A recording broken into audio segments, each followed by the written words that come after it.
បាទជំរាបសួរពុកម៉ែបងប្អូនដែលស្នេហាវិស័យបណ្ដាលគុណខ្មែរ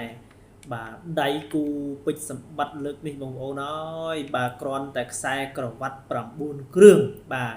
អញ្ចឹងបងប្អូនមិនចាំបាច់ឆ្ងល់ឬក៏មិនចាំបាច់សាកសួរក្នុងចិត្តឬក៏សួរនរណាទេថាដៃគូ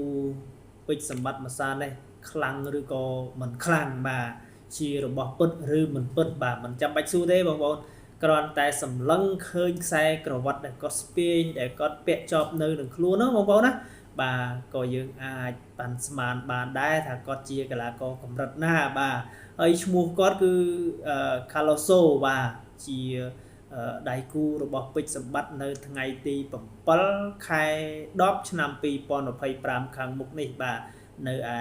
ប្រទេសចិនណាបងប្អូនបាទអញ្ចឹងពេជ្រសម្បត្តិលើកនេះបាទធ្វើការធ្ងន់ហើយបាទជាពិសេសបាទបងប្អូនដែលស្នេហាវិស័យប្រដាល់គុណខ្មែរមិនចាំបាច់ឆ្ងល់ទៀតថាបាទរបស់ពិតឬមិនពិតបាទមិនចាំបាច់គិតថាពេជ្រសម្បត្តិជួបតែរបស់ដែលគេថាល្មមឬក៏ជាកីឡាករវាយមិនស្គាល់ប្រវត្តិមិនស្គាល់អត្តសញ្ញាណអីមិនចាំបាច់ឆ្ងល់ទេបងប្អូនលើកនេះបាទពេជ្រសម្បត្តិបើធ្វើបានលើកនេះបាទគាត់ជាកីឡាករបាទ Superstar លើសពី Superstar ទៀតណាបងប្អូនដោយសារអីCarloso នេះគឺ